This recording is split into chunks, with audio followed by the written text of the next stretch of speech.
नमो आयुर्याणम् नमो उवज्झायाणम् नमो लोये सवसाहुनम्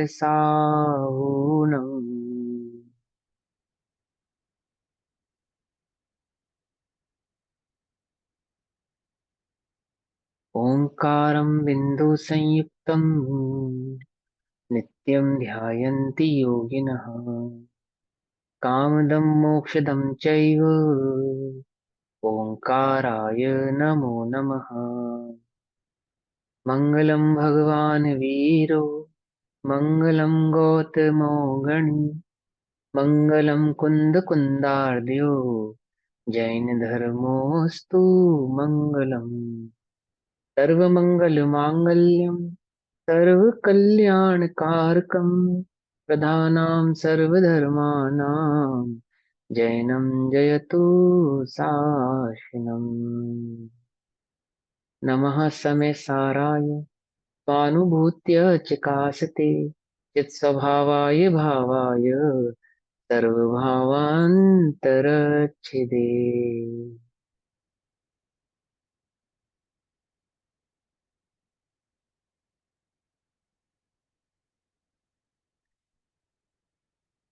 हमारी दोपहरकालीन कक्षा का विषय चल रहा है श्री समय सारजी ग्रंथ और श्री समय सारजी का स्वाध्याय हम सभी आचार्य अमृत चंद्र देव द्वारा रचित आत्मख्याति टीका के माध्यम से कर रहे हैं। इसमें पुण्य पाप अधिकार पेज नंबर 239, 239 पेज नंबर पुण्य पाप अधिकार 102 नंबर का श्लोक हमारा चल रहा है। श्लोक नंबर 102, श्लोक कहो कलश नंबर 102, पेज नंबर 239। क्या समझाया कि पाप और पुण्य दोनों एक ही गर्भ से यानी कि कर्म के गर्भ से उत्पन्न होने के कारण एक ही स्वभाव वाले हैं, अर्थात बंधन स्वभाव वाले हैं। और वह बंधन स्वभाव कैसा है कि अज्ञानमय है। ठीक है ना। जीव के शुभ और अशुभ परिणाम दोनों अज्ञानमय है। और अज्ञानमय होने से दोनों ही कैसे हैं, कर्म के हेतु होने से बंध के ही कारण है। इसलिए पाप पुण्य को समान जानकर और पाप पुण्य का त्याग कर देना चाहिए, त्याग कर देना चाहिए अर्थात उनकी दृष्टि नहीं करनी चाहिए, उसमें सुख बुद्धि नहीं होनी चाहिए। ठीक है ना। पुण्य का त्याग कर देना मात्र नहीं कह रहे हैं, पाप और पुण्य दोनों के त्याग की बात कर रहे हैं ना।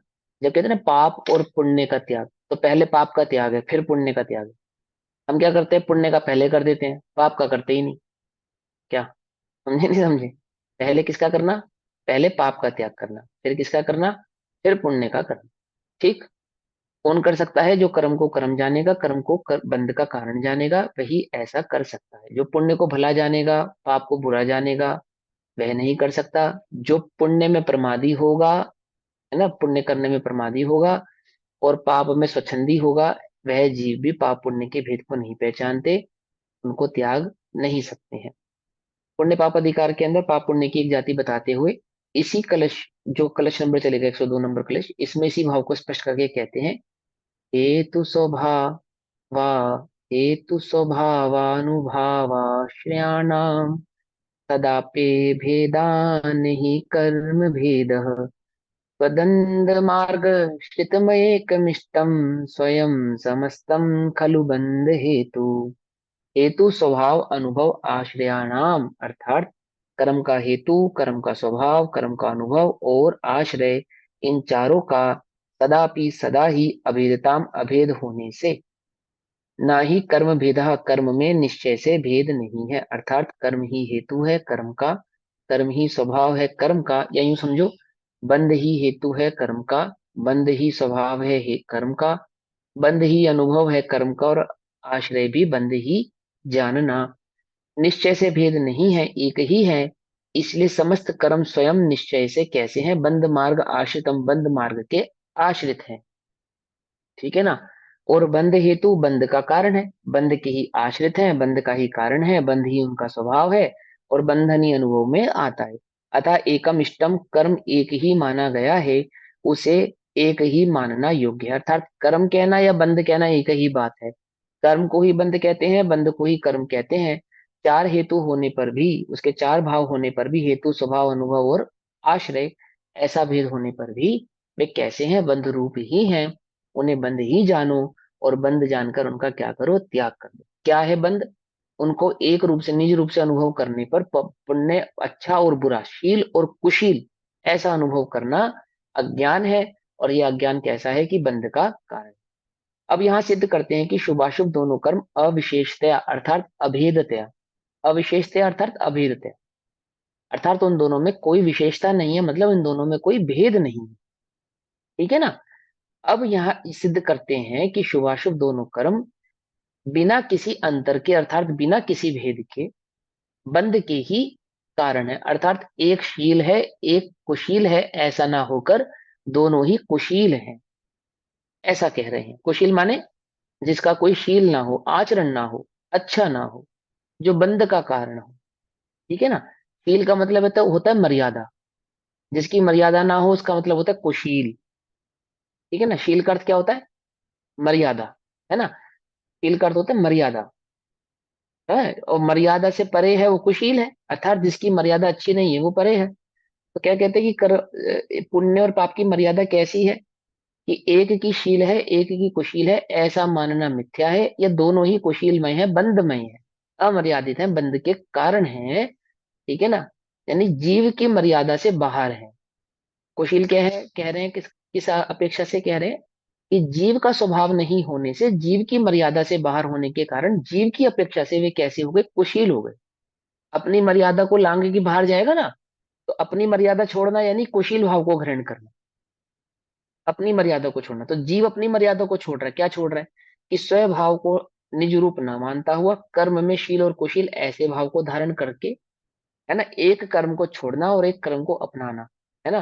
पाप कर्म को छोड़कर पुण्य कर्म चाह रहा अपनाना था, किंतु समझ में आया प्रभु कि जिन मत में वीतराग पुण्य धर्म भाव, हाँ ना, वीतरागता धर्म, हाँ, पुण्य कर्म में धर्म मानना जिन मत में मिथ्या तो कहा, है ना। दादा की पूजन की लाइन है ये।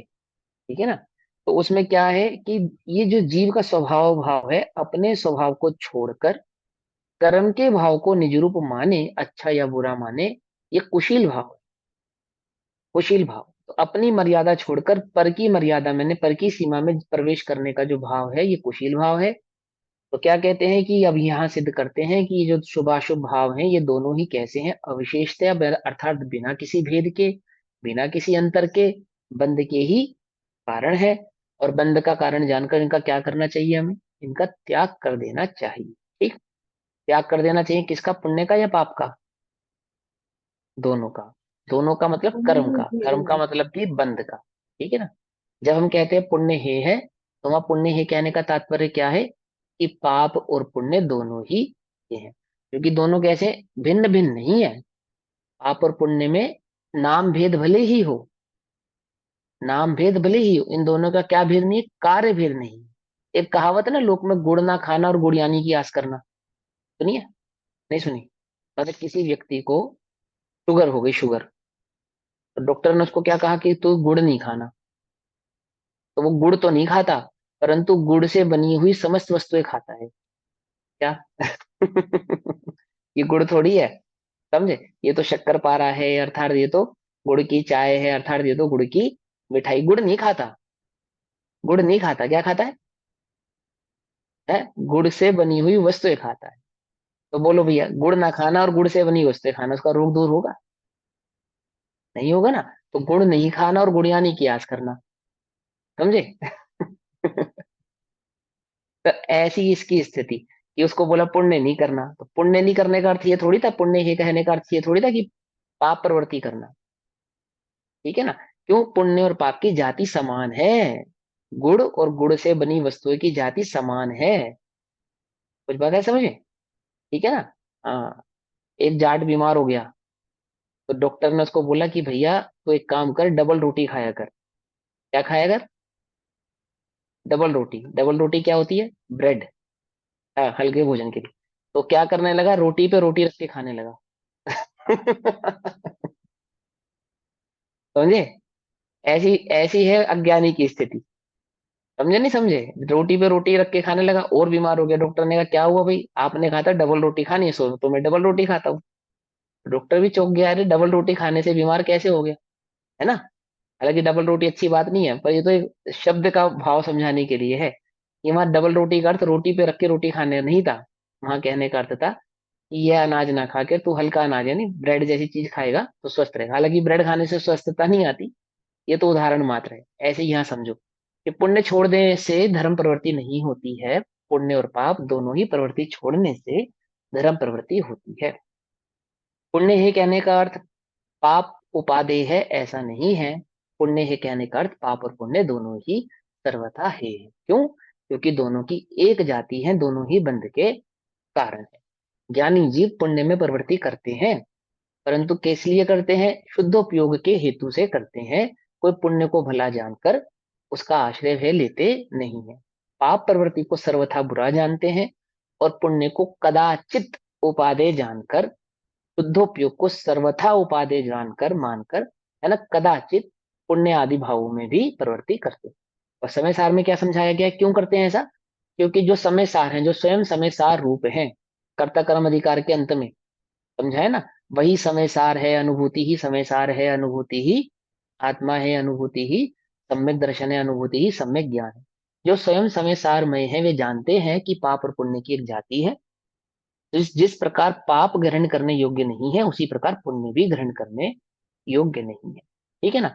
जिस प्रकार हाथों पे लगी हुई मिट्टी ग्रहण करने योग्य नहीं है, उसी प्रकार हाथों पे लगा हुआ मिट्टी को हटाने के लिए साबुन भी ग्रहण करने योग्य नहीं है। दोनों ही कैसे हैं? धो देने योग्य हैं। पकड़ में ही बात।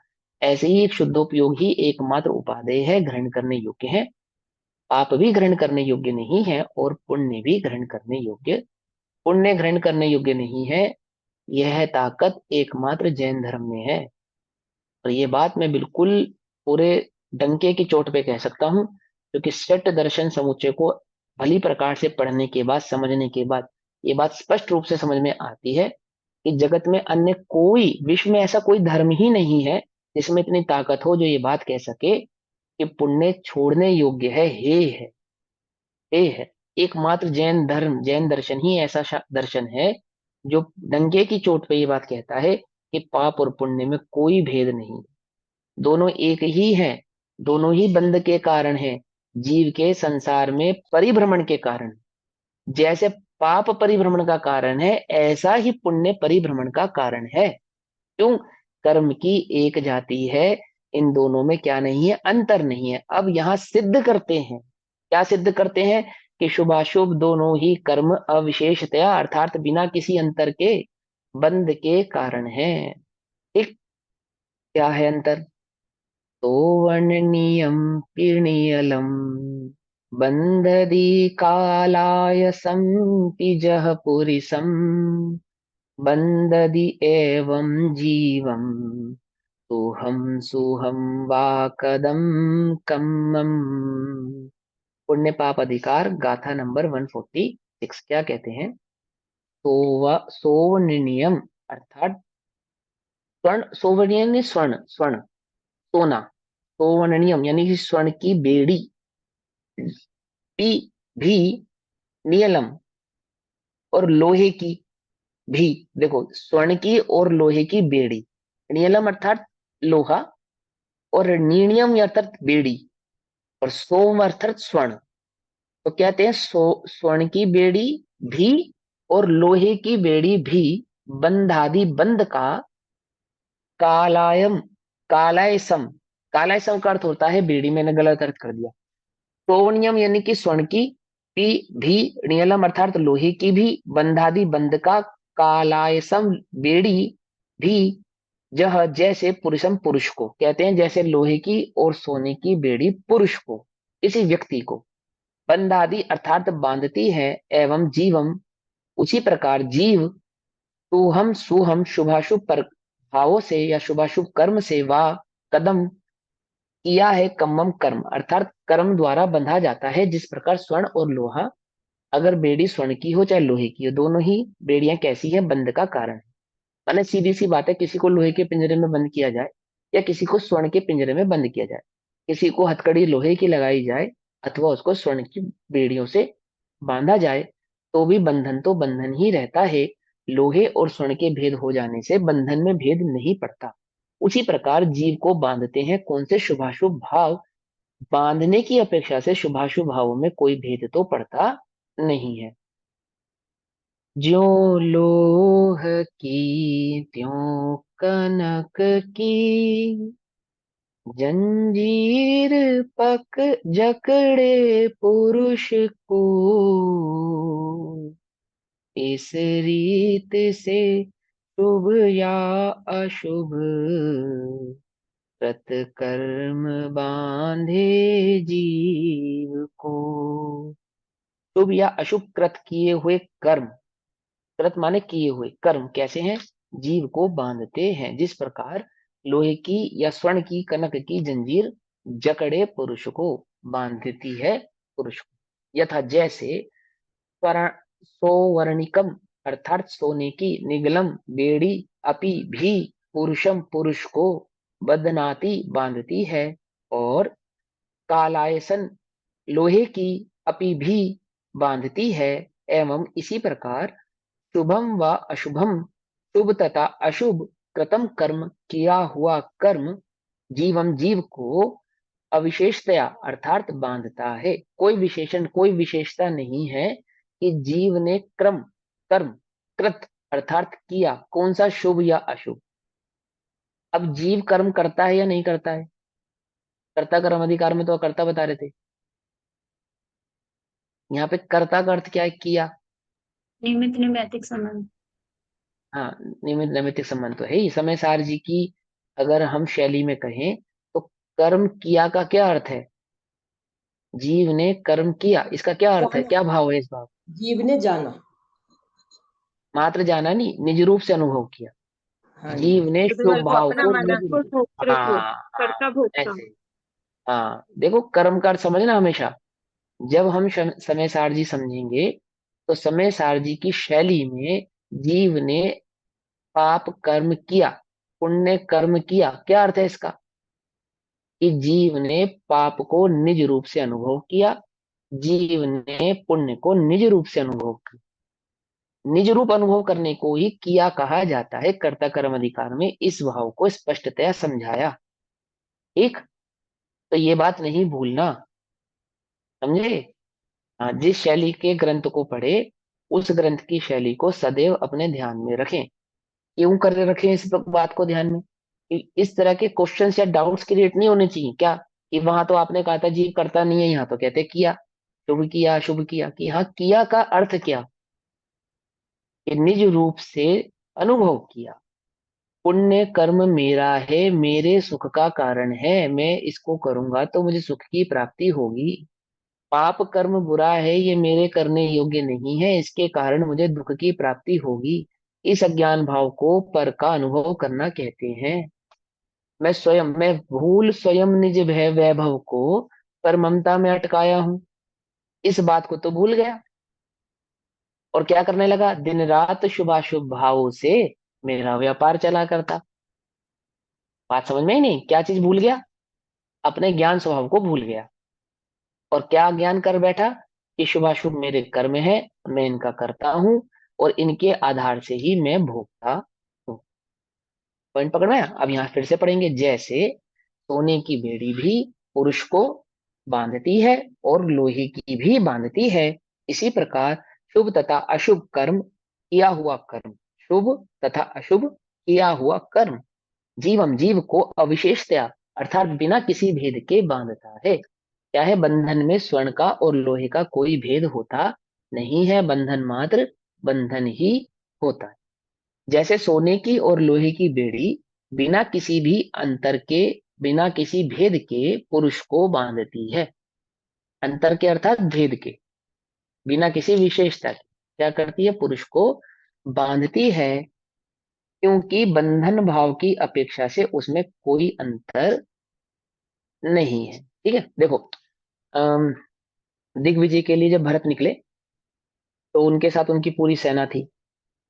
ठीक, और कितने लाख हाथी और घोड़े रथ सवार सब उनके साथ चल रहे थे। तो बीच में गंगा नदी पड़ती है, तो गंगा नदी को पार करते हैं। तो पार करते समय उनके हाथी की जो बेड़ी थी, भरत की सेना में जो हाथी थे, हाथी की बेड़ी थी, लोहे की बेड़ियां, तो नदी को पार करते समय क्या हो गई, स्वर्ण में कन्वर्ट हो गई, स्वर्ण में कन्वर्ट हो गई, सोने की कन्वर्ट हो गई। हाथी की बेड़ियां, लोहे की जो बेड़ियां थी सोने की बन गई। तो जब वो नदी पार करके हाथी बाहर आए तो सबको बड़ा आश्चर्य हुआ, सबने देखा अरे ये लोहे की बेड़ियां कैसी हो गई, सोने की हो गई। सबको बड़ा आश्चर्य हुआ। और भरत ने अनुमान से जाना कि भाई यहाँ पे जो है पारस पत्थर इस नदी में है, जिसके संसर्ग से, संयोग से ये लोहे की जो बेड़ियां थी ये किसमें कन्वर्ट हो गई, स्वर्ण में कन्वर्ट हो गई। उत्तर आदि पुराण में ये प्रसंग आता है। मैं इस पे एक प्रश्न पूछता हूँ। सबको आश्चर्य हुआ क्या देखकर, हाथी की लोहे की बेड़ियां स्वर्ण में कन्वर्ट हो गई।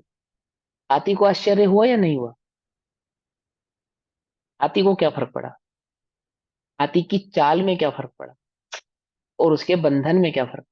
कुछ बात समझे नहीं? वह हाथी तो जिस प्रकार लोहे की बेड़ियों से बंधा हुआ भी स्वयं को बंधा हुआ अनुभव कर रहा था, वह बेड़ियां जब स्वर्ण में कन्वर्ट हो गई तब तब भी वह अपने को महाभाग्यशाली अनुभव करने लगा है। कि नहीं। जैसा नदी पार करने से पहले अनुभव कर रहा था, वैसा ही नदी पार करने के बाद भी अनुभव कर, कैसा अनुभव कर रहा था, रथ बंधा हुआ अनुभव कर रहा था, तब भी अपने को बंधा हुआ अनुभव कर, समझे? ये जब मैं प्रसंग पढ़ता हूँ तो मुझे यही बात आती, सबको आश्चर्य हुआ कि लोहे की बेड़ियां सोने में कन्वर्ट हो, परंतु उन बेड़ियों से जो बंधा है वह कैसा अनुभव कर रहा है। पॉइंट पकड़ में आया है ना?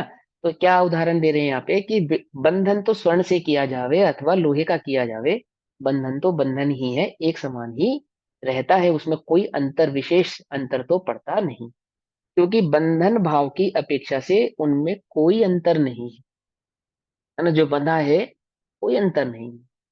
इसी प्रकार शुभ और अशुभ कर्म बिना किसी भी अंतर के पुरुष को, जीव को क्या करते हैं, बांधते हैं, बांधते हैं, क्योंकि बंधन भाव की अपेक्षा से उनमें कोई अंतर नहीं।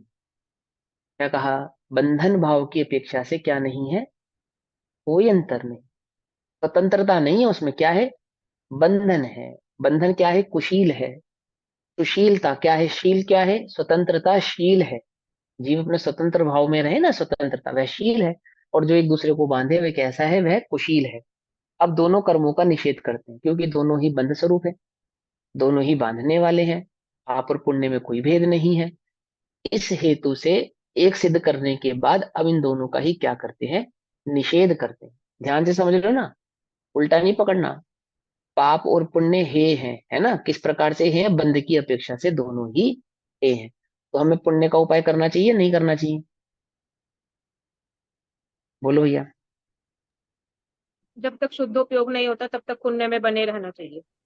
अब सुनो, अब इसका सही आंसर तो यह है कि निरंतर अभ्यास और उपाय शुद्धोपयोग का ही एकमात्र करना चाहिए, बस। अब उसमें रास्ते में पुण्य आवे सो आवे और नहीं आवे सो नहीं आवे, हमें उससे कुछ मतलब नहीं है। सच्ची बात तो शुद्धोपयोग ये है। करते करते पुण्य तो अपने आप ही हो जाना है बीच में। अब होगा नहीं होगा हमारा उससे कोई लेना देना नहीं है, ये है मूल बात। मूल बात तो ये है, करना चाहिए कि नहीं, एकमात्र शुद्धोपयोग ही करने योग्य है, एकमात्र ही शुद्धोपयोग का उद्यम करने योग्य है, एकमात्र शुद्धोपयोग का निरंतर प्रयास, निरंतर पुरुषार्थ करने योग्य है, बस। अन्य कुछ करने योग्य नहीं। अब उस शुद्धोपयोग के प्रयास में बीच में पुण्य आवे सो आवे, नहीं आवे सो नहीं आवे, ज्ञानी की दृष्टि तो पाप पुण्य पे नहीं, एकमात्र शुद्धोपयोग पर। ठीक। किसी व्यक्ति को जेल में था, जेल में, तो उसको एक आरी मिल गई, आरी मिल गई जेल में आरी। और उसने देखा कि जो मेरी, जिस इस खिड़की को काट के मैं क्या निकल जाऊंगा, पार निकल जाऊंगा, इस जेल से बाहर निकल जाऊंगा। तो वो आरी से खिड़की को काटने लगा। तो उसने काटते काटते देखा कि एक जो सलाख उसने पहली सलाख ही काटी ना, तो ऊपर से तो लोहे की थी, अंदर से स्वर्ण की थी। ऊपर ऊपर से तो लोहे की थी, अंदर अंदर से, भीतर भीतर से स्वर्ण की थी। अब क्या करे, वो लोहे की उस आरी को उस सलाख को काटे या नहीं काटे, क्योंकि वो घिसता था और स्वर्ण झड़ता था। तो जैसे लोहे की धूल उड़ती थी ऐसे स्वर्ण की भी धूल उड़ती थी। तो जैसे लोहा वेस्ट हो रहा था ऐसे स्वर्ण भी वेस्ट हो रहा था। अब उसे काटे या नहीं काटे? उसे दिख रहा है कि ये आरी चलाने से इसमें भरा हुआ जो सोना है ना वो वेस्ट हो रहा है, काटे या नहीं काटे? निकलना है तो ठीक है। काटेगा ही काटेगा। हाँ, काटेगा। हाँ। जिसे जिसे बंधन दुख रूप है, हम्म। जिसे बंधन दुख रूप है, उसकी दृष्टि में स्वर्ण की धूल कोई मायने नहीं रखती। उसे तो क्या है, आजादी ही इष्ट है। समझे ना, स्वतंत्रता ही इष्ट है। ऐसे ही जिन्हें शुद्धोपयोग इष्ट है, इष्ट वो रगड़ते हैं, पुरुषार्थ करते हैं ना, पुरुषार्थ दारुण दारिण आएगा भी, आगे के अधिकार में दारुण दारिण शब्द आए। पुरुषार्थ करते, आरी चलाते, कर्तर, पीछे की गाथाओं में कर्तर शब्द है ना, आरी चलाते किस पे, कर्म पे आरी चलाते। तो जब लोहे की बेड़ी काटते हैं ना, पाप की बेड़ी, तो बीच बीच में स्वर्ण की धूल भरी आती है। पुण्य की धूल। तो उसके उस पुण्य की धूल में क्या करते हैं, आरी चलाते नहीं चलाते हैं, चलाते हैं। जिन्हें स्वतंत्रता प्रिय है, जो छूटना चाहते, वो उस पुण्य की धूल, पुण्य भरी है ना, लोहे की बेड़ी में जो पुण्य भरा है ना, स्वर्ण की धूल भरी है, उसके उड़ने का कोई भय नहीं रखते। चलाते रहते, वेद विज्ञान की यारी निरंतर कर्मों पे चलाते रहते। पुण्य का मोह नहीं करते, शुभ भाव का मोह नहीं करते। इनको, जिनको एक शुद्धोपयोग ही प्रिय है उनको, समझे। और ये सम्यक सन्मुख की अवस्था है, सम्यक दर्शन करने के बाद की अवस्था नहीं है, सम्यक दर्शन प्रकट करने से पहले की पुरुषार्थ की बात है ये, कि वह पुण्य, पाप और पुण्य को एक समान मानकर दोनों पे ही समान रूप से आरी चलाता है। कुछ बात समझ में नहीं। अशुभ भाव का तो पे तो आरी चलाता ही है भेद विज्ञान की, शुभ परिणामों पे, शुभ भावों पे भी वही भेद विज्ञान की आरी, उसी क्रूरता से, निर्दयता से, ये शब्द लिखा आचार्य अमृतचंद्र देव ने अपनी टीका में, क्या लिखा, निर्दयता से। निर्दयता से अर्थात अति, अति छोड़ने योग्य परिणाम, अति छोड़ देने योग्य परिणामों की तरह ग्रहण नहीं करता। किसको, ना पाप भाव को, ना ही पुण्य भाव को, दोनों ही कैसे हैं, कर्म भाव होने से बंध रूप है। पकड़ में आई बात। जैसे वो है, हाँ, चलो भाई, खींचना क्या, बंध भाव की अपेक्षा से उनमें कोई अंतर नहीं है। अब दोनों कर्मों का ही निषेध करते हैं, दोनों एक है इसलिए दोनों का निषेध करते हैं। गाथा नंबर 147, समझ में आ रहा है ना, हाँ, मुश्किल तो नहीं लग रहा, एक एकदम भजन सरल है। है भैया। बेड़ी हाँ जी, सोने की बनी हो या बनी लोहे की, पहनने वाला तो बंदी ही कहा जाए। बंदी ही कहा जाएगा, हाँ, पहनने वाला तो बंदी ही कहा जाएगा। तो बेड़ी लोहे की बंदी हो या सोने की, पहनने वाला तो बंदी ही कहा जाएगा। बहुत बढ़िया। तो गाथा नंबर 147, संहादु कुशीलेहि यरागम कुणहमावसंगम, ताहीनो हि विनाशो कुशील सं कुशील संसर्गरायेन। क्या कहते, तमहा, तमहा यानी इस कारण, वहां पर पाप और पुण्य को एक समान बताया ना पीछे, दोनों को बंध का कारण बताया।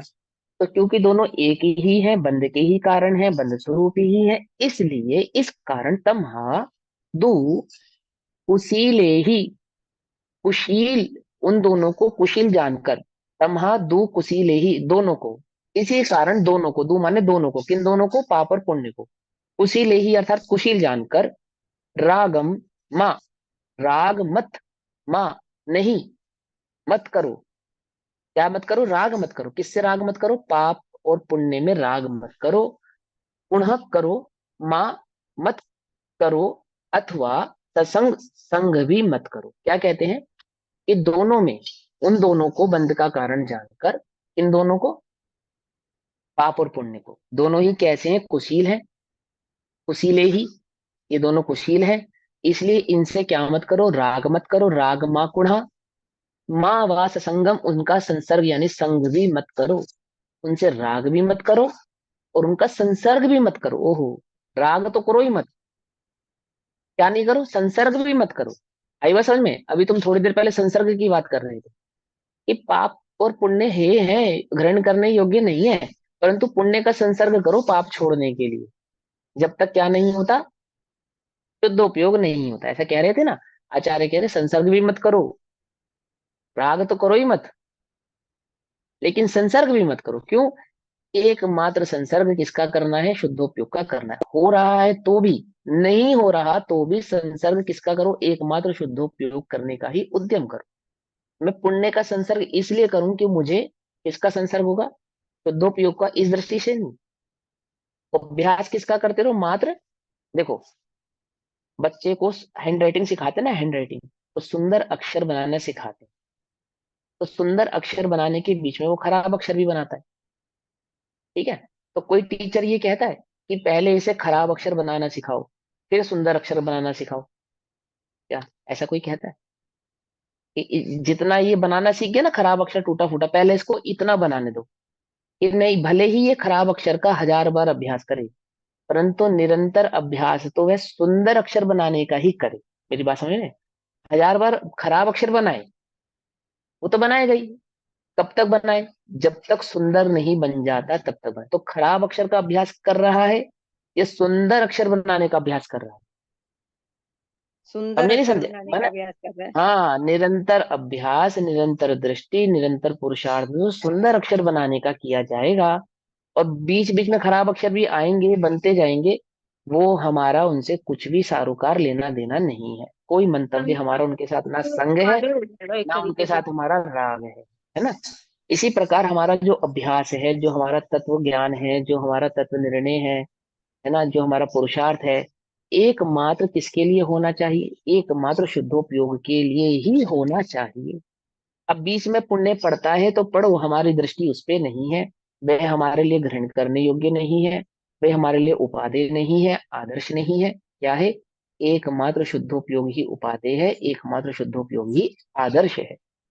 पुरुषार्थ के काल में इस बात में मत अटक जाना कि पिछली बार से अच्छा अक्षर बनाया है। जब तक सुंदर अक्षर नहीं बनाया, क्या कहा है ना, एक संगीतकार कब तक गाना गवाते हैं उससे? जब तक एक एक वर्ड सही तरीके से ना गा दे तब तक गवा। एक राइटर अपनी बुक को कितनी बार प्रूफ रीडिंग करता है, कि जब तक एक बिंदु डॉट मात्र भी उसकी नजर में है बाकी, यहाँ गलती है, मिस्टेक है, तब तक वह प्रूफ रीडिंग जारी रहती है। इस बात समझ में नहीं आई? जगत में कोई कार्य ऐसा नहीं है जिसमें कुछ त्रुटियां एक्सेप्ट कर ली जाए। जब तक त्रुटियां दृष्टि में है, तब तक कोई उन्हें एक्सेप्ट करता नहीं। सब, हर कोई अपने कार्य को कैसा चाहता है? परफेक्ट, संपूर्ण रूप से परफेक्ट ही चाहता है। धर्म मार्ग में कैसा होना चाहिए? कि एकमात्र उपयोग शुद्धोपयोग की ओर ही होना चाहिए। नहीं हो रहा तो भी पुरुषार्थ तो शुद्धोपयोग का ही हो। बीच में पुण्य पड़े सो पड़े, हमारी उस पे दृष्टि नहीं है। यह कहकर माँ बच्चे से अक्षर बनाना नहीं छुड़वा देती कि चल तू पिछली बार से तो अच्छा बनाने लगा है। ऐसा कहकर तो कोई भी गुरु अपने विद्यार्थी को छोड़ता नहीं है। समझे नहीं समझे? तो मोक्ष मार्ग में कैसे छोड़ेंगे बताओ भगवान हमें? कि जहाँ शुद्धोपयोग से ही कार्य होना हो, तो जब तक वह शुद्धोपयोग प्रकट नहीं हो जाता, क्या करता रहे? निरंतर उस शुद्धोपयोग को प्रकट करने का अभ्यास कर। शुभोपयोग में क्या नहीं करे? राग नहीं करे, और शुभोपयोग का संग संसर्ग भी नहीं करे। पुण्य और पाप का तो करे ही नहीं, परंतु पुण्य का भी नहीं करे। साहिणो की साहिणो अर्थात स्वतंत्रता होता है, स्वाधीनता, स्वतंत्रता या स्वाधीनता की निश्चय से यह होती है। विनाशो विनाश, स्वाधीनता का विनाश होता है।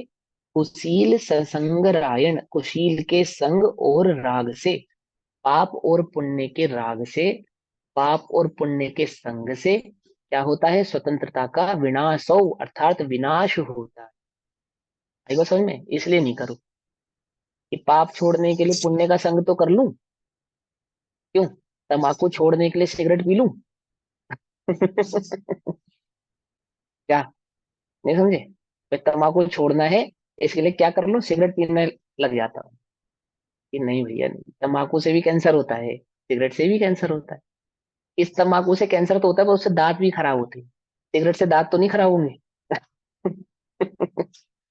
कि भैया तंबाकू से दांत खराब है, प्रत्यक्ष दिखाई देता। सिगरेट से लंग्स खराब होते हैं, तुम्हें प्रत्यक्ष नहीं दिखाई देता, ज्यादा खतरनाक हो गई वो।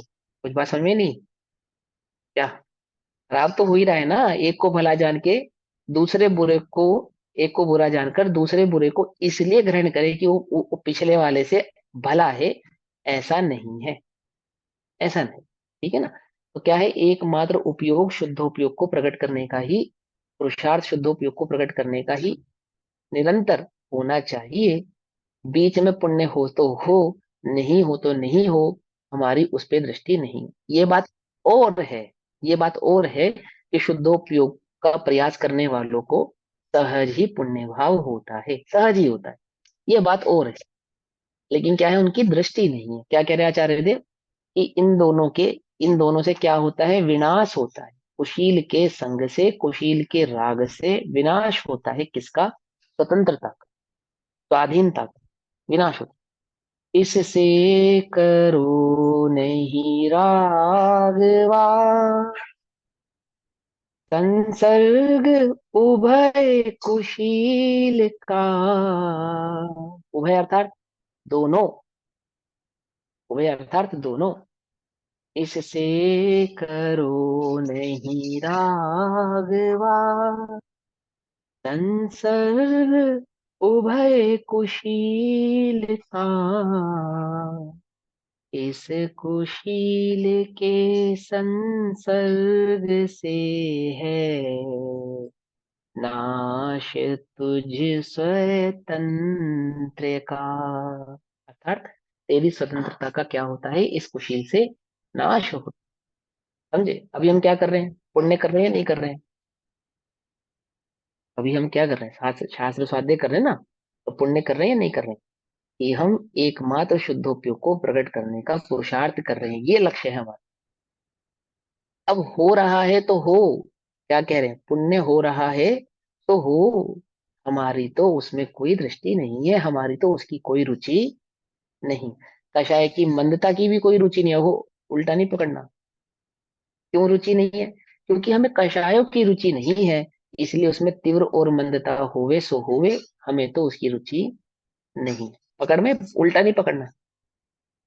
किसकी रुचि नहीं है? कषाय की रुचि नहीं है। कषाय की रुचि नहीं होने से उसमें तीव्रता और मंदता के भेद की भी रुचि नहीं है। हमें किसकी रुचि नहीं? कर्म की रुचि नहीं है। कर्म की रुचि नहीं है सो उसमें पाप और पुण्य के भेद की भी रुचि नहीं है। हमें तो एकमात्र रुचि किसकी है? शुद्धोपयोग की रुचि है, एक शुद्ध स्वभाव की रुचि है, एक शुद्ध स्वाभाविक आश्रय ज्ञान स्वभाविक चैतन्य में आत्मा की रुचि है। उसकी रुचि होने के पर बीच में पाप और पुण्य के भेद पड़ते हो तो पड़े, कषायों की तीव्रता मंदता होती हो तो हो, कि तीव्रता में तो हम अटकते नहीं हैं, तीव्रता में तो उपयोग को खराब करते नहीं हैं, मंदता से भी अपने उपयोग को भरमाते नहीं है। मंदता में भी, मंदता का क्या नहीं करते? राग नहीं करते, उसका संसर्ग नहीं करते। इनकी ये दृष्टि ज्ञानियों की दृष्टि है। समझ में आई बात या नहीं समझ में आई? मुश्किल तो नहीं है ना बिल्कुल? कोई कंफ्यूजन तो नहीं है ना, पाप छोड़ना है पुण्य छोड़ना है कोई कंफ्यूजन? हाँ। 8 वर्ष के बालक को दृष्टि में रख के आचार्य देव ये बात कह रहे हैं। समझे? ये बात सोचना है ना। कौन है अधिकारी सम्यक दर्शन का? ये व्यवहार से देखना, 8 वर्ष के बालक अधिकारी है सम्यक दर्शन प्रकट करने का। बस इतना ज्ञान उसके, इतना सक्षम हो जाए जितना 8 वर्ष के बालक को होता। बहुत विशेष पंडित होने की आवश्यकता नहीं, बहुत विशेष व्याकरण जाने उसकी भी आवश्यकता नहीं, बहुत विशेष अक्षर ज्ञान हो ऐसा भी नहीं। एक सामान्य सी बात। ये हमारा लक्ष्य क्या है कि वही अर्जुन, तुम्हें क्या नजर आता है? कि मुझे तो एकमात्र उस पेड़ पे टंगे उस तोते की आंख भर नजर आती है, अन्य कुछ नजर आता नहीं। पुरुषार्थी कैसा होना चाहिए? कि जिसे एक चैतन्य भाव शुद्धोपयोग ही लक्ष्य है, अन्य कुछ लक्ष्य नहीं। ये पुरुषार्थी लक्ष्य, लक्ष्य पुरुषार्थी का लक्ष्य। और जिन्होंने लक्ष्य पा लिया है वो तो लक्ष्य का अनुभव करते हैं, उन्हें अनुभव ही एकमात्र कार्य है, अन्य कोई कार्य नहीं। अनुभव ही पुरुषार्थ है। और जब तक अनुभव नहीं हुआ तो अनुभव प्रकट करना पुरुषार्थ है। पकड़ में ही बात। और क्या है? तेरा पुरुषार्थ तो एकमात्र तत्व निर्णय करना है। पंडित टोटोमल ने ऐसा लिखा, तेरा पुरुषार्थ तो एकमात्र पाप त्याग कर पुण्य में अटकना है। ऐसा तो नहीं कहा है ना कि पाप छोड़ना है पुण्य ग्रहण करना है। वो कह रहे तेरा पुरुषार्थ तो एकमात्र तत्व निर्णय करना है, अर्थात शुद्धोपयोग करना, अर्थात आत्मानुभव करना है, अर्थात आत्मा चैतन्य की दृष्टि करनी है ना। तत्व निर्णय करने का अर्थात क्या है? तत्व अनुभव। तत्व निर्णय अर्थात तत्व अनुभव, तो तत्व अनुभव। ठीक है ना। आपा पर का भेद विज्ञान है ना, उसको 4 प्रकार से समझाया उन्होंने। पहला उन्होंने देवशास्त्र गुरु की, है ना, देवशास्त्र गुरु के श्रद्धांत से समझाया। फिर 7 तत्वों के श्रद्धांत से समझाया। फिर स्वपर का भेद विज्ञान बताया और अंत में एक स्व चैतन्य तत्व का अनुभव मात्र बताया। तो तेरा पुरुषार्थ तो एकमात्र स्व तत्व स्व स्वरूप आत्म स्वभाव का अनुभव करना है, अन्य कोई तेरा पुरुषार्थ नहीं। पाप तो मेरा पुरुषार्थ है ही नहीं, पुण्य भी मेरा पुरुषार्थ नहीं है। तो कल से मंदिर जाना बंद। स्वाध्याय करना बंद। क्यों? अपना पुरुषार्थ नहीं है ना। कि एक शुद्धोपयोग को प्रकट करने के लिए मुझे जो भी कार्य करना पड़ेगा, मैं उस कार्य को करूंगा। मेरा एकमात्र लक्ष्य शुद्धोपयोग प्रकट करना। अच्छा अक्षर बनाने के लिए मुझे 1 लाख बार भी खराब अक्षर बनाना पड़ा तो मैं बनाऊंगा, परंतु जब तक सही अक्षर नहीं बनेगा, है ना। बचपन में ऐसा होता था ना, मैं सोचता था कि वो क आधी किताब भर जाती थी क लिख के। और मैं सोचता ये का तो मुझे पता है क्या होता है, कि क्यों बार बार क लिखो। हालांकि राइटिंग आज तक नहीं सुधरी। क्योंकि लक्ष्य की खबर नहीं थी ना। खबर क्या थी? वो का लिख दो और किताब खत्म करो बस। वो कब तक लिखवाया जा रहा है कि जब तक सुंदर नहीं बनाएंगे तब तक लिखवाया है। वो दृष्टि नहीं थी सुंदर लिखने के लिए लिखवाया जा रहा है। बस क आंख बंद करके। इसलिए आज तक राइटिंग सुधरी नहीं। ऐसे शुद्धोपयोगी का हाल हो जाएगा, अर्थात शुद्धोपयोग प्रकट करने पुरुषार्थ करने वालों का हाल हो जाएगा, कि जिन्हें लक्ष्य नहीं मालूम होता कि शुद्धोपयोग प्रकट करने के लिए पुण्य को हे कहा जा रहा है, वे कैसे हो जाते हैं? स्वच्छंद हो जाते हैं। स्वच्छंदी हो जाते हैं। मालूम नहीं ना कि पुण्य हे क्यों कहा। आप तो पुण्य को हे कहा है तो प्रमादी हो गए, स्वच्छंदी हो गए, है ना। पुण्य अटकने योग्य नहीं है, करने योग्य नहीं है, आदि आदि ऐसा करके देव पूजा, गुरु उपासना, स्वाध्याय, संयम, तप और दान जैसे छठ कर्मों से क्या हो गए? दूर हो जाते हैं, है ना। या तो निश्चयभाषी हो जाता है या तो व्यवहाराभासी ही रहता है, उभयभाषी हो जाता है। जब तक क्या नहीं मालूम? लक्ष्य नहीं मालूम। लक्ष्य नहीं मालूम होने पर अनंत पुरुषार्थ करने पर भी क्या होता है? वस्तु की प्राप्ति नहीं होती। ठीक है ना। किताबें भर दी क लिख के, कहानी सुधारा। क्योंकि लक्ष्य नहीं कर पता था, तो अक्षर नहीं सुधरे।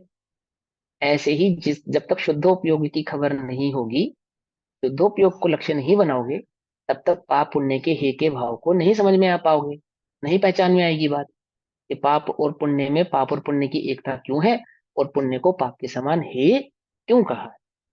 ठीक है ना। तो करने योग्य है पुण्य या नहीं करने योग्य है? कि हमारे तो एकमात्र शुद्धोपयोग ही करने योग्य है। और हम जो भी पुरुषार्थ करते हैं, देव पूजा करते हैं, स्वाध्याय करते हैं, संयम करते हैं, तप करते हैं, दान करते हैं, हम जो भी पुरुषार्थ करते हैं, स्वाध्याय भी करते हैं, तो हमारा लक्ष्य तो एकमात्र शुद्धोपयोगी होना है।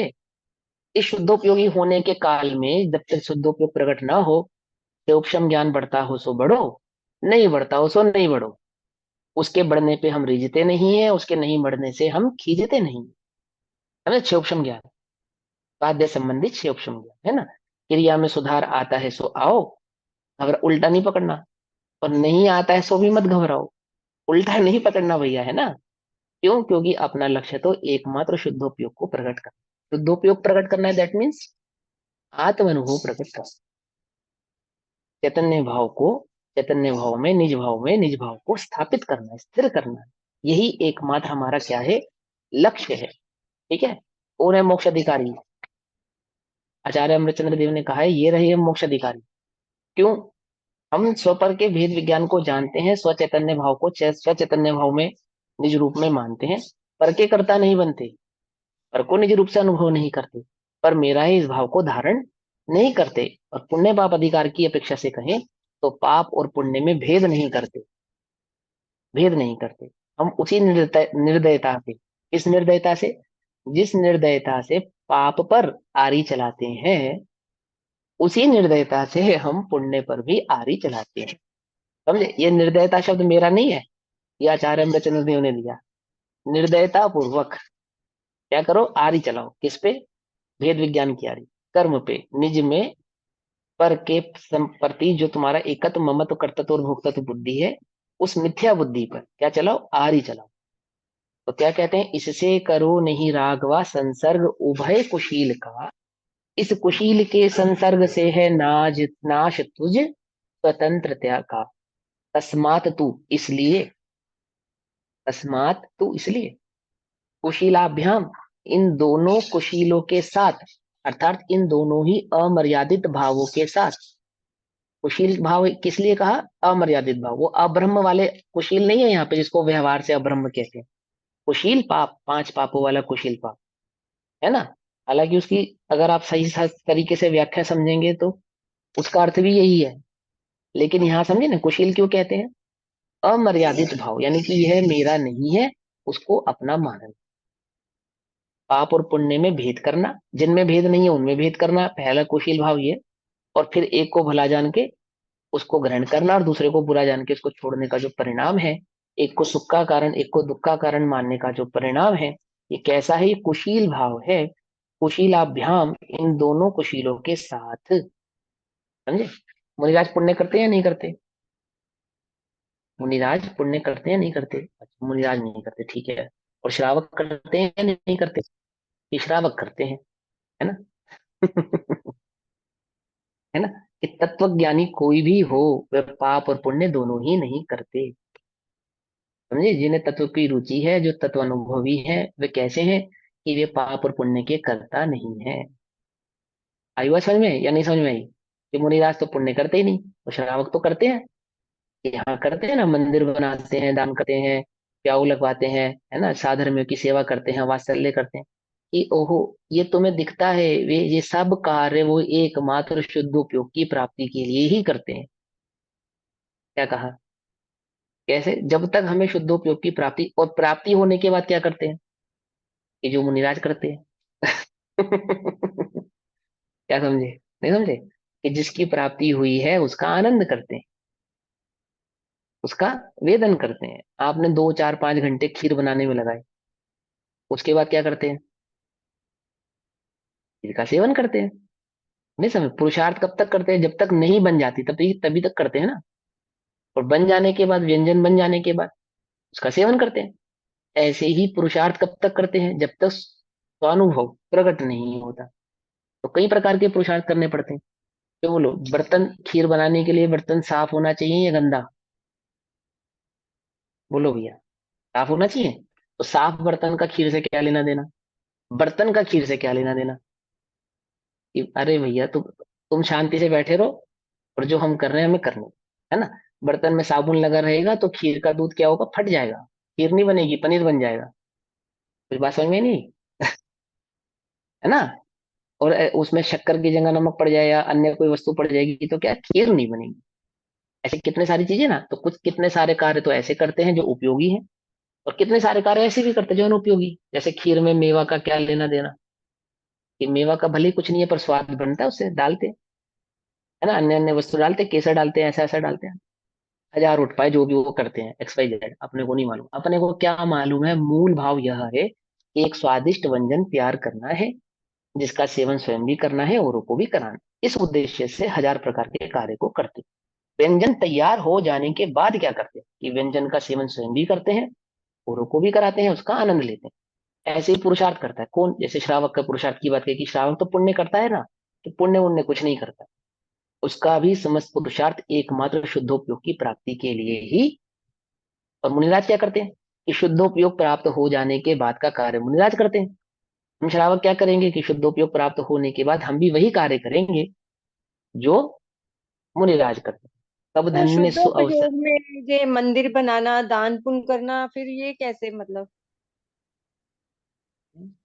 भैया फिर कहीं ना वही कहीं मैंने पे। बोला ना, जब जब तक उस शुद्धोपयोग की प्राप्ति नहीं होती, उस प्राप्ति हेतु से हजारों प्रकार के कार्य करते हैं। अब यही तो समझना, ये तो खेल है। कि आप कह रहे हो मंदिर बनाने का शुद्ध उपयोग से क्या लेना देना? बस वही लेना देना जो साफ बर्तन का खीर से लेना देना है। खीर बनाने में। करछी का, हाँ, करछी का खीर से क्या लेना देना? कि वही वही लेना देना है। समझे ना?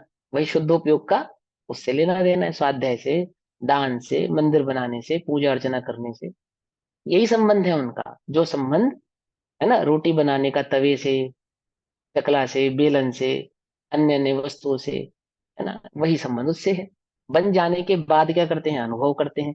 ऐसे शुद्धोपयोग प्रकट हो जाने के बाद उसमें क्या करते हैं? स्थिरता का उपाय करते हैं, अर्थात उसका सेवन करते हैं, उसका अनुभव करते हैं। लेकिन लक्ष्य क्या है? लक्ष्य तो एकमात्र शुद्धोपयोग की प्राप्ति ही है, अन्य कोई लक्ष्य नहीं है। समझे? पाप का और पुण्य के समान हे होने का अर्थ क्या है? पुण्य पाप का हे होने का अर्थ आज समझ में नहीं आ रही? हे अर्थात छोड़ने योग्य। छोड़ने योग्य का अर्थ क्या है कि क्या कभी जीव ने पाप और पुण्य किया था जो अब छोड़ दे? कि निज रूप से सुख दुख का कारण मानकर जो अनुभव किया था, अब उसको निज रूप से सुख दुख का कारण मानना छोड़ दे। इसको कहते हैं हे।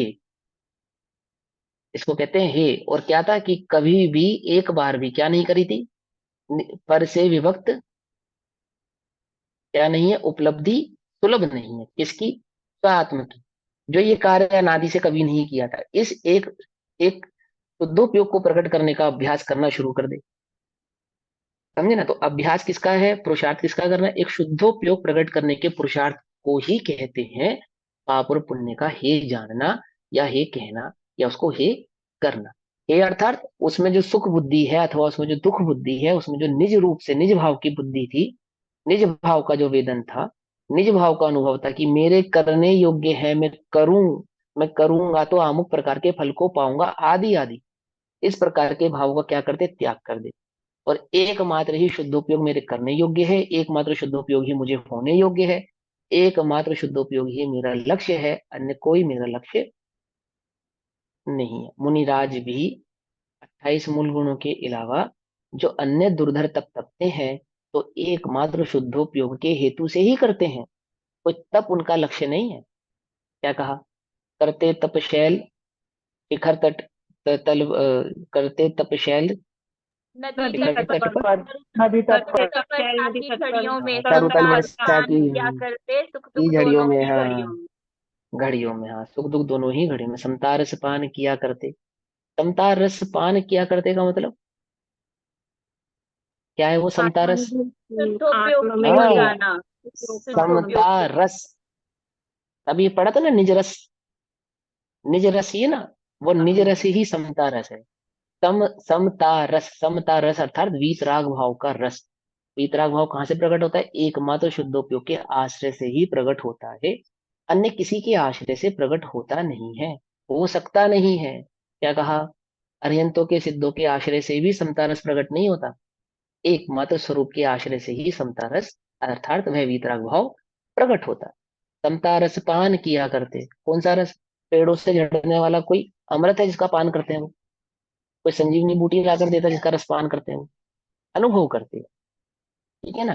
रात्रि में भी क्या एक समय भोजन करने वाले करपात्री, आहार आदि का त्याग जिनका है, जल आदि का, पेय आदि पदार्थों का, चारों ही प्रकार के आहारों का जिनका त्याग है, वे क्या करते हैं? निरंतर रसपान करते हैं। इसका स्वभाव का। समझे नहीं समझे? कुछ बात समझ में? जिनका सभी प्रकार के रसों का त्याग है, वे निरंतर रसपान करते हैं, स्वभाव का रसपान करते हैं। ठीक है ना? सुख दुख दोनों ही घड़ियों में, सुख दुख दोनों ही घड़ियों में, अर्थात पाप और पुण्य का भेद नहीं करते, भेद नहीं करते अर्थात दोनों को ही हे जानते, हे जानते हैं। और एक स्वभाव को ही लक्ष्य जिन्होंने बनाया है। पकड़ वही बात। हे जानने का अर्थ समझ में आ रहा है? नहीं आ रहा है? करते तपशैल नदी तट पर तरुतल वर्षा की झड़ियों में, है समतारस पान किया करते, सुख दुख दोनों ही घड़ियों में। जो वो बना चुके ना, वो व्यंजन उनका तैयार हो गया, अब उसका अनुभव कर रहे हैं, वेदन कर रहे हैं। हम पुरुषार्थ कर रहे हैं किसका? शुद्धोपयोग को प्रकट करने। प्रकट होने के बाद क्या करेंगे? कि जो मुनिराज करते हैं वही करेंगे, अर्थात उसका सेवन करेंगे, आनंद करेंगे, उसमें स्थिरता प्रकट करेंगे। इसलिए इन दोनों कुशीलों के साथ राग मा कुरुत मत करो, मत करो। इन दोनों कुशील भावों के साथ राग मत करो, अथवा संसर्ग भी मत करो। खाली राग कह के छोड़ देते, संसर्ग नहीं कहते। कि जिनकी ऐसी बुद्धि है कि इन्हें अपना तो मत मानो, परंतु पुण्य तो करो, को कहते हैं कि इनका संसर्ग भी करने योग्य नहीं है। अर्थात नहीं करने योग्य मतलब क्या? अब उल्टा नहीं पकड़ना, अभी मैंने समझा ना। अब कल से बंद, स्वाध्याय बंद, मंदिर बंद, सब बंद, क्योंकि सब पुण्य है। कि हम पुण्य कर ही नहीं रहे। वो क्या है कि हम पुण्य कर रहे हैं? हमने पुण्य के पुरुषार्थ के हेतु से कोई कार्य किया ही नहीं है। हमारा एकमात्र लक्ष्य क्या है? उस वीतराग भाव को प्रकट, उसका ही लक्ष्य सदैव बनाए रखना है, लक्ष्य नहीं भूलना। तो अथवा संसर्ग भी मत करो। बीच में जो पुण्य हो रहा है वो होने दे। हो, अरे तुम्हारा क्या पुण्य? कुछ भी पुण्य नहीं है, मिथ्या तो दृष्टि क्या इसलिए पुण्य करेगा ये बोल? चीज मेरे दिमाग में क्वेश्चन अटक रहा है, उसीलिए मैं थोड़ा सा वो हूँ कि मतलब वो कर ही नहीं रहे ना। तुम कर ही नहीं रहे, क्या कर रहे हो? अच्छा बताओ, किसको पुण्य मानते हो? बताओ। नहीं नहीं, मैं तो सिंपल सा वैसे पूछ रही हूँ कि जो मतलब हो मैं रहा वही है। तो पूछ रहा हूँ, किसको तो क्या लगता है आपको कि हो रहा है? मेरे को सिंपल सी मैं एग्जांपल देती हूँ, जैसे किसी गरीब भूखे को खाना खिला दिया या किसी की कुछ हेल्प कर दी, वो भी तो पुण्य का बंध हाँ है ना। तो वो तो हाँ, हो। हो रही है। तो आपको सहज परिणमन जो सहज भाव हो रहा है सब होने दो। ओके। लेकिन क्या है, हमारा ये लक्ष्य नहीं है। लक्ष्य हमारा एक है, देखो सुनो, अभी तुम्हें गरीब को खिलाने का मन कर, तुम हम्म। खिला रहे हो। हम्म। मुनिराज का मन करे किसी गरीब को खिलाने का, करना चाहिए? पहली बात तो यही है सवाल कि खिलाए नहीं खिलाए की तो बाद ही बात छोड़ो। क्या मुनिराज को ऐसा मन करना चाहिए नहीं, कि वह किसी प्यासे को पानी पिलाए और किसी भूखे को रोटी खिलाए? मतलब ये तो मुझे नहीं पता, लेकिन मतलब हम तो यही सोचते हैं कि हम किसी को दे रहे हैं तो हम पुण्य कर रहे हैं, मतलब ये मेरे थोड़ा सा वो हाँ अटक रही हूँ इसमें। हाँ, होता है, कोई बात नहीं। तभी मैंने कहा ना, जैन दर्शन का जो भाव है ना, वो पुण्य को हे कहना, वो इतना आसान थोड़ी है। देखो, निचली भूमिका में करुणा के कई प्रकार के परिणाम होते हैं, है ना। प्यासे को पानी पिलाने के भी होते हैं, भूखे को रोटी खिलाने के भी होते हैं। तुम अपने पानी का उपाय करो तो अन्य के पानी का भी उपाय करो। तुम अपनी रोटी का उपाय करो तो अन्य की रोटी का भी उपाय करो, है ना। करो, करना भी चाहिए, करने में कोई बुराई नहीं है। परंतु करने योग्य क्या नहीं है, अपनी रोटी का उपाय भी करने योग्य नहीं है, और पर की रोटी का भी उपाय करने योग्य नहीं। अपने पानी का भी उपाय करने योग्य नहीं है, और पर के भी पानी का उपाय करने योग्य नहीं है। कि क्या कह रहे हो कि हाँ, स्वयं को भी क्या उपाय एकमात्र करने योग्य है कि अन आहारी, है ना, जिसका अन्न और जल, निराहारी अनाहारी आत्मा ही एकमात्र ध्यान योग्य है, वही ध्येय होना चाहिए। और अन्य के लिए भी सुखी होने का यही एकमात्र उपाय है, अन्य तो कोई और उपाय नहीं। तो जब तक तुम अपने लिए उपाय करो, दूसरे के लिए भी करो, पर इस बात को मत भूलो। क्या मत भूलो? कि यह करने योग्य नहीं है। करने योग्य तो एकमात्र शुद्धोपयोग ही है, स्वानुभव ही है। क्या होगा इससे कि जो करोगे उसका मान नहीं करोगे, तो करोगे उसका मान नहीं करोगे, है ना। और नहीं भी हो पाएगा तो खेद नहीं करोगे, ठीक है ना।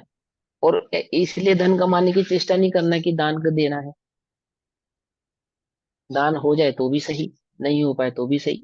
नहीं, एकमात्र कार्य ऐसा है जो कभी छूटना नहीं चाहिए। क्या नहीं छूटना चाहिए? कि निरंतर तत्वाभ्यास, निरंतर शुद्धोपयोग का अभ्यास, उसका पुरुषार्थ, ये छूटने योग्य नहीं है। ये नहीं छूटना चाहिए, ये नहीं छूटना चाहिए, समझे। तो हम अभी अपनी उम्र ऐसी हो गई है, चाबी कहीं रख के भूल जाओ सो भूल जाओ, तो भाव की चाबी नहीं छूटनी चाहिए। तो समझे नहीं समझे? हाँ, ये कोई क्या करेगा क्या नहीं करेगा सब छोड़ो चक्कर। अब तो एकमात्र पुरुषार्थ यही करने योग्य है क्या? यही भाव अविच्छिन्न रहता है मन में, निरंतर यही भाव अविच्छिन्न। क्या है वो? कहते हैं देहांत के समय में तुमको ना भूल जाऊं, भोगे जो भोग पहले, होवे ना उनका सुमिरन। अभी क्या करते हो तुम? निरंतर किनका सुमिरन करते हो? निरंतर किनका सुमिरन करते हो? भोगे जो भोग पहले। तो तुम हमेशा अपने आज को किनसे कंपेयर करते हो? फास्ट से। हाँ, निरंतर ही तो। पहले ऐसा था, पहले ऐसा था, पहले ऐसा था, पहले पहले ज्यादा अच्छा था, पहले ज्यादा अच्छा था। भोगे जो भोग पहले, पहले मैं दौड़ जाती थी, पहले मैं इतना खा लेती थी, पहले मैं इतना काम कर लेती थी, पहले मैं इतना सुन लेती थी, इतना देख लेती थी, इतना कर लेती थी। पहले ऐसा था, पहले तू मेरी सुनता था, अब तू मेरी नहीं सुनता है। पहले तो ऐसा नहीं था। भोगे जो भोग पहले, अब भोगने का अर्थ क्या होता है? पांचों इंद्रियों का ही सेवन है। देखना, सुनना, कहना, मेरे अनुकूल जो भी कार्य हुए वो सब भोग ही तो थे। मेरे अनुकूल जो भी कार्य हुए, भोगे जो भोग पहले। तुम तो पहले ऐसे ना थे। उनका न होवे सुमिरन, मैं राज्य संप्रदाया, पद इंद्र का न चाहूं तो फिर क्या चाहूं? रत्नत्रय का हो पालन। जो मुनिराज कर रहे हैं ना, वो चाहता हूं मैं। क्या कर रहे हैं वो? रत्नत्रय का पालन कर रहे हैं। कौन से रत्नत्रय की बात चल रही है यहाँ? मेरे। आत्म अनुभव ही समय सार है, आत्म अनुभव ही सम्यक दर्शन है, आत्म अनुभव ही सम्यक ज्ञान है, आत्म अनुभव ही सम्यक चारित्र है। आया ना कर्ता कर्म अधिकार में अंत में।